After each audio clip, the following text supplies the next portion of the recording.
वो है cartilage. Cartilage bone की तरह कनेक्टिव टिश्यू है। आई होप कि पिछले लेक्चर में आपने पढ़ा था कि bone is a type of connective tissue और कार्टिलेज भी क्या है, एक किस्म का कनेक्टिव टिश्यू है। जब बात आती है कनेक्टिव टिश्यू की तो इसका मतलब क्या है कि सेल्स के साथ फाइबर भी है। ठीक है, कार्टिलेज और बोन में सिर्फ इतना फर्क है कि कार्टिलेज के अंदर सख्तपन नहीं है, बोन के अंदर सख्तपन है। ये आ गया, कार्टिलेज नरम है, बोन सख्त है। कार्टिलेज को जब चोट लगती है तो बड़ा स्लोली हील करते हैं। वजह क्योंकि कार्टिलेज में ब्लड सप्लाई बहुत कम होती है। चोट लगेगा, एक तो चोट लगती नहीं है इसको, और अगर चोट लगा तो फिर इसको जो हीलिंग है वो बहुत लेट होता है। लेकिन बोन के अंदर ब्लड वेसल्स हैं। अगर बोन को चोट लगे तो बोन के अंदर खून जो है वो बोन को दोबारा बनाएगा। टॉपिक आपके चैप्टर में मौजूद है कि बोन किस तरह अपने आप को रिपेयर करते हैं। अच्छा, इसके अलावा तीसरा फर्क, बोन के अंदर खास सेल होता है ऑस्टियोसाइट, लेकिन कार्टिलेज के अंदर अपना जाती सेल होता है खंड्रोसाइट। ये तीन फर्क आप लोग याद रखिएगा कि ये बोन और कार्टिलेज के दरमियान में आ रहा है। अब आपने देखा तो बोन कहाँ पर है, कार्टिलेज कहाँ पर आपको मिलेगी। ये जो सॉफ्ट कनेक्टिव टिश्यू आप उसको बोलते हैं, ये आपको कहाँ मिलेगी, ये जहाँ से बोन ख़त्म हो जाते हैं। मिसाल ये एक हड्डी है, हड्डी ख़त्म हो जाती है, यहाँ पर एंड हो गया, लंबे हड्डियों के बिल्कुल एंड में कार्टिलेज पड़ा हुआ है। एंड में एक ये जगह हुआ। दूसरा ये आपको कहाँ पे मिलेगा, जॉइंट में। आपके बॉडी में जहाँ जहाँ जोड़ होते हैं, जॉइंट्स होते हैं, जॉइंट का अलग टॉपिक है, जोड़ होते हैं, वहाँ पर भी क्या पड़ा होता है, कार्टिलेज होता है। वहाँ पर cartilage as a supporting role अदा कर रहा है। जिस तरह हड्डी सपोर्टिंग रोल अदा कर रहा है तो कार्टिलेज भी वहाँ पर क्या अदा करे, एज अ सपोर्टिव रोल अदा करते हैं। दो जगह हो गए। थर्ड, ये आपको कहाँ पे मिलेंगे, नाक, कान नाक, ये जो फ्लेक्सिबल। अच्छा, यहाँ पर अगर आप बिल्कुल आखिर में देखें तो इधर बहुत सख्त हड्डी है, ये बोन है, ये नहीं है। आगे आ जाए तो यहाँ से आपको कार्टिलेज नजर आएगी। यस, ये वाला है। और कान में तो ये सारा का सारा जो है फ्लेक्सिबल पार्ट जो है, ये सारा का सारा क्या है, एक कार्टिलेज है। सही, ये पॉइंट्स आपने देख लिया। There is no calcium phosphate, जैसे कि बोन के अंदर कैल्शियम फॉस्फेट बहुत ज़्यादा होता है, इसमें बहुत कम होते हैं या ना होते हैं, बहुत लेट हील करते हैं because very less blood vessel. ये भी नहीं है कि बिल्कुल ब्लड वेसल नहीं है, थोड़े बहुत है। कार्टिलेज की टाइप्स, इस टॉपिक को समझने के लिए mostly examination point of view से कि इस टॉपिक से क्वेश्चन किस तरह से आते हैं, आपने इतना याद रखना है कि कौन सा कार्टिलेज कहाँ पर पाया जाता है। मोस्टली एग्जामिनेशन पॉइंट में ये जो है, ये टॉपिक जो है ना वो टच करते हैं। तीन तरह के कार्टिलेज होते हैं। एक का नाम है हायालिन, दूसरे का नाम है फिब्रो, तीसरे का नाम है इलास्टिक। तीन नाम है। पहले आपको मैं हायालिन बताता हूँ। हायालिन जिस्म का सबसे ज़्यादा पाया जाने वाला कार्टिलेज है, बहुत ज़्यादा पाया जाता है, वेरी मच अबंडेंट।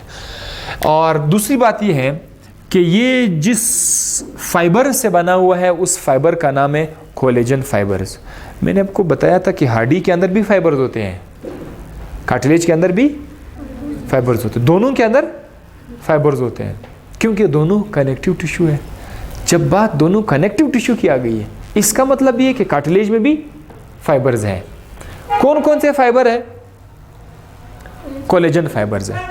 और ये आपको कहाँ पर मिलेगा, लॉन्ग बोन के आखिर में मिलेगा। नाक के अंदर जो कार्टिलेज है ये हायालिन कार्टिलेज है। लेरिंग्स और ट्रेकिया, लेरिंग्स और ट्रेकिया आपके सांस की नाली के हिस्से हैं। ठीक है, ये जो सांस की नाली है, लेरिंग्स और ट्रेकिया, ये जो है ये हायालिन कार्टिलेज का बना हुआ है। इसके बाद फिब्रो कार्टिलेज। फिब्रो कार्टिलेज में फिर से कौन से फाइबर्स है, कोलेजन फाइबर्स हैं। फ़र्क सिर्फ इतना है हाइलिन और फिब्रो में कि हाइलिन में जो फाइबर्स है वो इस तरह से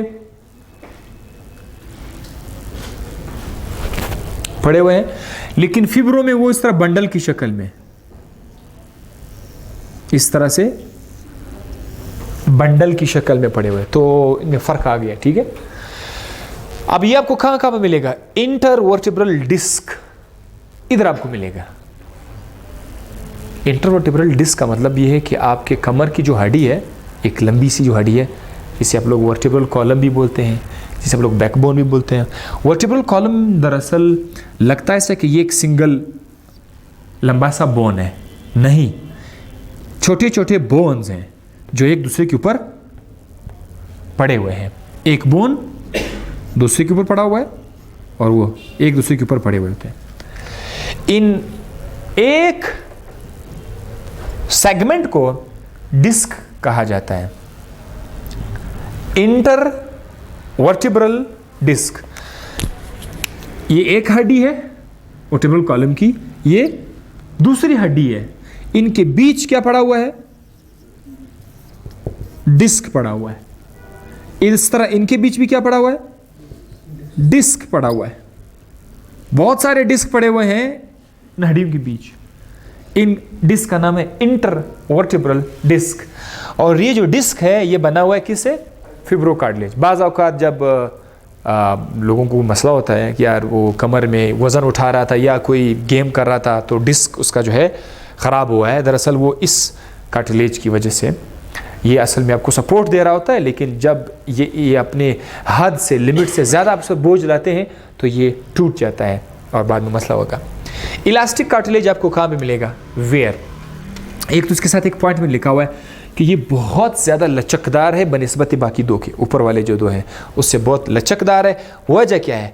इसमें एक और तरह का फाइबर है, कोलेजन नहीं है बल्कि इलास्टिक फाइबर्स है। और ये आपको कहाँ पे मिलेगा? Air pinna. तो ये देखिए नाक और एन की एयर की जो कार्टिलेज है वो डिफरेंट है।